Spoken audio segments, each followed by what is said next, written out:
Muchas gracias. Vamos a terminar entonces con esta presentación que es relacionada. José María habló acerca de incontinencia fecal y defecación disinérgica.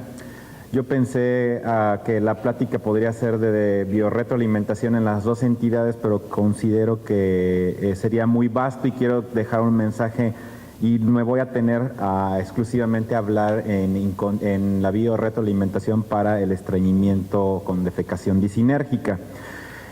Hay cosas que el paciente espera en la atención médica cotidiana y una es, yo quiero que me dé el mejor tratamiento para solucionar mis síntomas. En el colectivo de la gente probablemente lo que la expectativa manda es una pastilla, una inyección, algo que pueda ayudar a corregir el problema que yo tengo. Sin embargo, en este tipo de pacientes, en donde como ustedes pudieron ver en el abordaje diagnóstico, no tienen tránsito lento, no tienen una relajación adecuada, no tienen una fuerza de propulsión correcta a nivel rectal, pues no existe una pastilla para mejorar eso, ¿sí? Yo siempre les pongo en la perspectiva a los pacientes, ¿usted toma alguna pastilla para bailar mejor? Y entonces, como no existe la pastilla para saber bailar, pues entonces hay que practicar. Y esto se trata, es una rehabilitación, pero son ejercicios en que a base de práctica se perfecciona una condición que tienen alterada estos pacientes.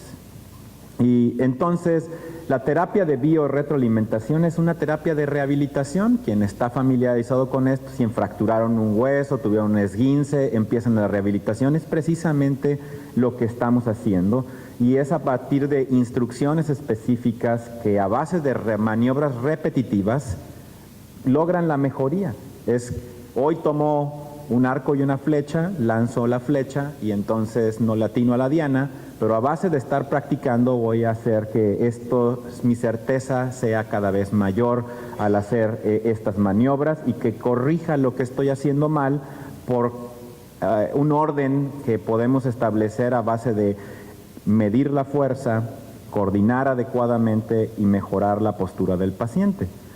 Entonces, la biorretroalimentación son ejercicios que se ayudan de material visual y auditivo y, bueno, la corrección además sensitivo que lleva el paciente para mejorar la dinámica de la defecación. Los componentes es que algo muy importante, esto sucede con mucha frecuencia pues, en las mujeres, que no atienden el llamado, es decir, tengo ganas de ir al baño, pero no voy al baño porque no es mi baño, ¿sí? Entonces está sucio, no me gusta, etcétera. Es algo muy importante que se tiene que atender. Ya también en algún momento se lo comentó el doctor Smulson en el principio, creo que el día de ayer, pues es importante que tomemos ventaja de la fisiología y tenemos al despertar movimientos en masa, o sea, contracciones propagadas de alta amplitud que son más fuertes después de la ingesta de un alimento, como que desencadenan el reflejo gastrocólico, pues entonces es como que hacer un hábito de tratar de atender ese llamado y no dejarlo pasar, porque entonces puede ser que no vuelva en el transcurso de ese día. Hay que mejorar cierta postura y hay que ayudar al paciente a tener una correcta respiración al momento de la maniobra defecatoria y modular el pujo. Gente que puja y se contrae hasta de los lagrimales, ¿no? Y realmente no necesita uno pujar fuerte para pujar bien. Además tengo que decir que nadie va a la universidad a aprender a hacer del baño. Entonces es algo que uno tiene como aprendizaje de manera empírica y que la mayoría lo logra hacer compensadamente, si no bien, al menos que compense, pero quienes tienen la disfunción requieren entonces de intensificar de manera adecuada este proceso del pujo. Una cosa fundamental para la biorretroalimentación es que el paciente sepa hacer algo que ayude a no pujar tan fuerte.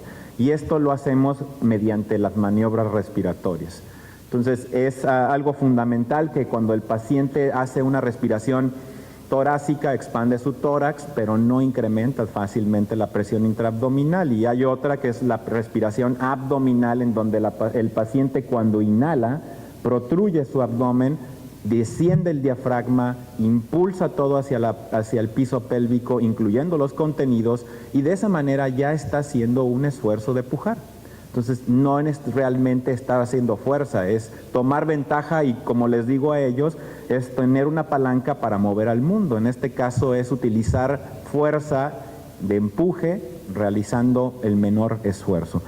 Y además de hacer esto reforzadamente, porque hay personas como yo que si a mí me ponen a bailar hoy en la tarde en la plaza de Veracruz un poco de danzón, o lo voy a hacer muy mal, pero si lo practico todos los sábados, probablemente me salgan 2 o 3 pasos. Y entonces es reforzar, hacer y hacer y hacer hasta que se perfeccione la maniobra de respiración abdominal. También va a favorecer un descenso a nivel perineal. La corrección de la postura también es importante, dado que los baños, llamamos occidentales, pues son penalizadores de la apertura del ángulo anorrectal. Las culturas naturales de nuestro país y en el sudeste asiático tenían la posición en cuclillas para realizar la evacuación, ¿no?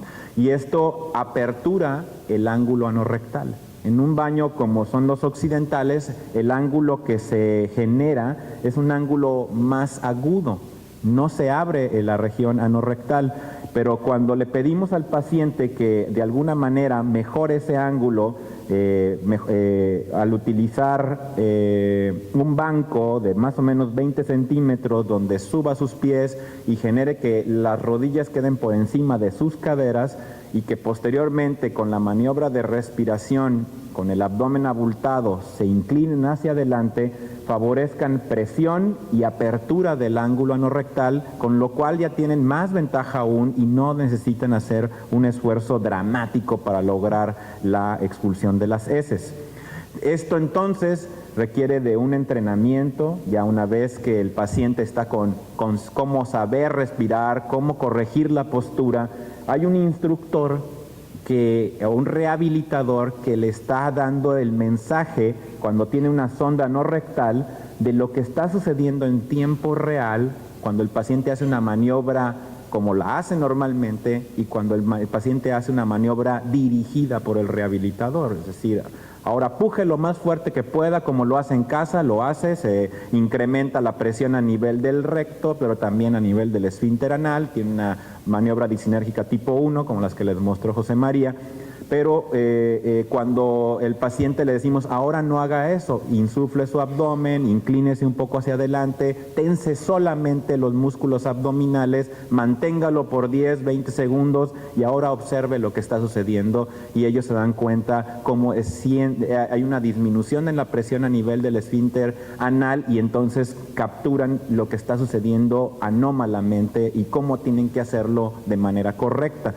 O sea, hay algo que no sé si tú, José María, o alguien que haga este tipo de rehabilitación nota que en el momento en que una paciente observa esa situación de cómo lo hizo mal y cómo lo hace bien, ves en su cara inmediatamente que lo está entendiendo y que lo va a poder hacer muy fácilmente y en forma repetitiva en su domicilio. Lo que cura en esto no es que venga hoy conmigo y le haga eso, sino que el paciente lo entienda y lo lleve a la casa y lo repita varias veces para lograr el perfeccionamiento de la técnica.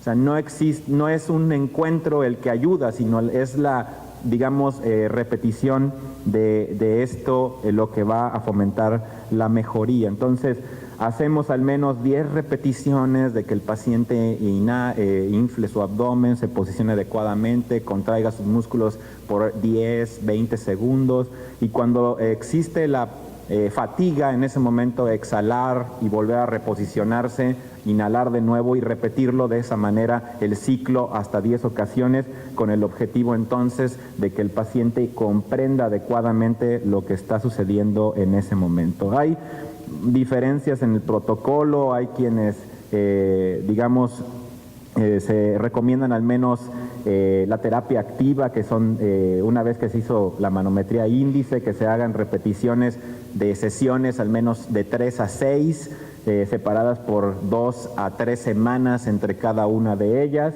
Y después de que termine esto, va a evaluar un reforzamiento a los 3, 6, 9 o 12 meses, de acuerdo al caso. Yo creo que eso te tiene que individualizar, no todos los pacientes requieren repeticiones, y hay pacientes que uno observa en la segunda sesión o en la tercera sesión que están haciendo de manera adecuada las maniobras y no tienen ya los síntomas de estreñimiento que estaban aquejándolos. Entonces realmente uno se cuestiona, ¿y por qué tengo que seguir a terminar 6 sesiones si el paciente pues ya está mejor? Entonces esto debemos de individualizarlo. Además, la terapia de biorretroalimentación se puede complementar en algunos sujetos en donde tienen hipersensibilidad. Se puede realizar inflados del globo, del balón que tiene a nivel rectal, para desensibilizar a ese sujeto. Si el problema es una hiposensibilidad, entonces se puede insuflar de manera repetitiva para sensibilizar al sujeto. Y bueno, mejorar entonces otro de los aspectos asociados al estreñimiento y con la defecación disinérgica.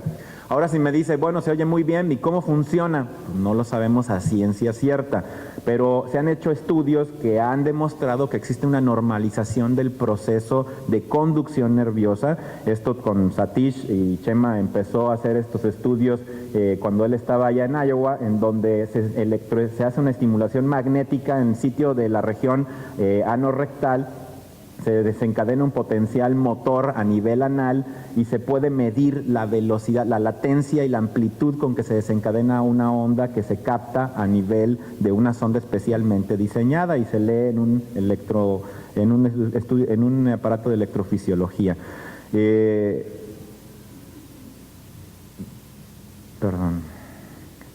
desencadena entonces un potencial motor evocado, y este tiene su latencia, la amplitud y cómo se da esto tras la estimulación magnética a nivel de la corteza en la región área 4 de Brodmann.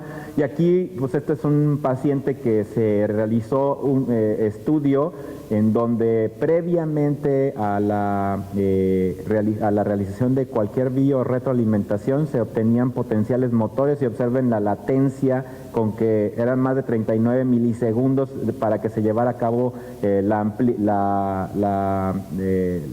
curva de amplitud, tanto a nivel rectal como a nivel anal, y después de la biorretroalimentación en 21 milisegundos se encontraba ese potencial tanto a nivel rectal y anal. Es decir, parece que la repetición de estas maniobras en los sujetos con defecación disinérgica favorece una mejoría en la conducción nerviosa, y entonces pueden controlar a mejor y más adecuadamente la región anorrectal. Y estas son las comparaciones de antes contra después. Antes lentos, después incluso se comparan con los sujetos sin defecación disinérgica y tienen una velocidad de conducción similar. ¿Es efectiva? Sí, es efectiva, porque varios autores, hay 3 estudios de Satish Rao, hay 2 italianos, y hay consistentemente evidencia de que mejoran. Hay una mejoría o una corrección del patrón disinérgico, pero también una corrección del estreñimiento asociado a la defecación disinérgica. Y incluso esto ha de hecho llevar a un grado de recomendación como nivel de evidencia 1A para la terapia de biorretroalimentación, que está en un manuscrito que se publicó hace ya casi 2 años en la revista de Neurogastroenterología y Motilidad de la Asociación Americana de Neurogastroenterología en Estados Unidos. Pues entonces la efectividad se estima que es alrededor de 70-80%. Y esta puede ser entre 3 a 6 sesiones para ser de utilidad. Nosotros tenemos aquí, que comparto con nosotros la experiencia, con ustedes la experiencia de nutrición, en donde vemos cómo los parámetros que se afectan más significativamente es la presión residual anal, que en un principio es de 92 milímetros de mercurio y desciende hasta 33 en esta cohorte de pacientes. El índice de defecatorio mejora y el patrón también. Además de tener mejoría en las evacuaciones espontáneas completas, y en una escala análoga visual el paciente se siente más satisfecho, menor uso de laxantes y mejoría en la escala de Bristol, con una significativa mejora de la calidad de vida de los sujetos con este problema. Y esto es lo que nosotros tenemos de calidad de vida y lo que se ha reportado en otros estudios que han mejorado también estos aspectos muchos de estos pacientes. Para llevar entonces a casa es que sí, la terapia de biorretroalimentación es efectiva, es el tratamiento de elección para un proceso de discoordinación, el que el sujeto debe incluirse en una terapia de rehabilitación. Es eficaz a corto plazo y también aparentemente hay estudios de hasta un año en donde se mantiene la efectividad y mejora la calidad de vida. Muchas gracias por su atención.